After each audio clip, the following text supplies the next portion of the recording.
श्री स्वामी समर्थ. नमस्कार. माझ्या यूट्यूब चॅनेलवर तुमचे खूप खूप स्वागत आहे. मी आज तुम्हाला अधिक मासमध्ये जे दीपदान करतात त्याबद्दल थोडी माहिती सांगणार आहे.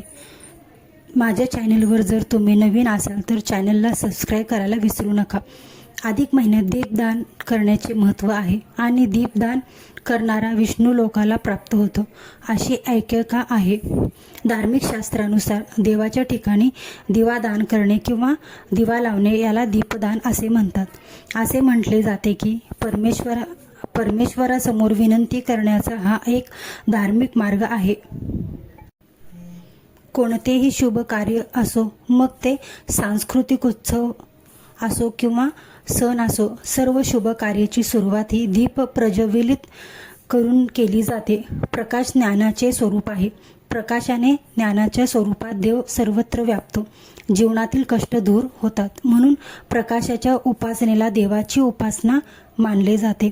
म्हणून अधिक महिन्यामध्ये मंदिरात, नदीकाठी, भूमीवर किंवा दुर्गम स्थान केलेल्या दीपदानामुळे ती व्यक्ती नरकात जात नाही,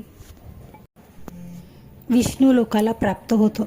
जोपर्यंत दिवा जळत असतो तोपर्यंत परमेश्वर स्वतः तिथे असतात. म्हणून तिथे मागितलेली सर्व इच्छा पूर्ण होते. असे म्हणतात, दीपदान करताना दिवा मातीचा, चांदीचा, पितळेचा किंवा सोन्याचा कोणताही चालतो. आपल्याला जो शक्य असेल तो दिवा सर्वप्रथम स्वच्छ करावा. मातीचा दिवा काही तास पाण्यात ठेवावा. त्यानंतर प्रदोष काळी किंवा सूर्यास्तानंतर शुभ मुहूर्त पाहून दीपदान करावे. चुकूनही नुसत्या जमिनीवर दीपदान करू नये. यानंतर दीपदान केल्यानंतर दिवा आणि देवतांना नमस्कार करावा.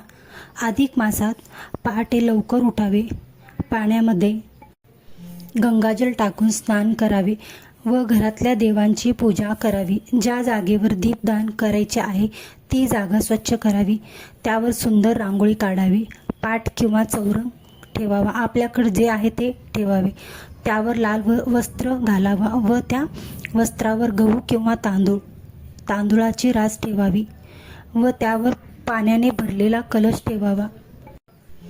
त्या कलशाला हळदी कुंकू लावावे व त्या कलशामध्ये विड्याची किंवा आंब्याची पाने ठेवावी व त्या कलशामध्ये सुपारी किंवा नाणी देखील घालावी व त्या कलशावर एक ताम्हण ठेवावे. त्या ताम्हणात तांब्याचा किंवा धातूचा एक दिवा ठेवावा. हा दिवा शक्यतो तुपाचा असावा. त्यासमोर निरंजन, घंटा, उदबत्ती लावून ठेवावे. चौरंगासमोर बसून कलशाचे, निरंजनाचे व घंटेचे पूजन करावे. अशी पूजा केलेली दीप गरजू व्यक्तीला दान करावे.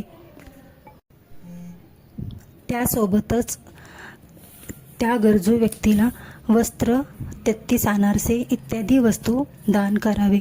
तसेच मिठाई, दक्षिणा देखील द्यावे व त्या व्यक्तीला नमस्कार करावा. कारण त्या व्यक्तीमध्येच विष्णू स्वरूप समजून नमस्कार करावा. अशा प्रकारे अधिक महिन्यामध्ये दीपदानाचे कार्य करावे. चला तर मग माहिती आवडल्यास चॅनलला सबस्क्राईब, लाईक करायला विसरू नका. जर तुम्हाला काही शंका वाटत असेल तर कमेंटमध्ये विचारू शकता. पुढच्या व्हिडिओमध्ये भेटू. श्री स्वामी समर्थ.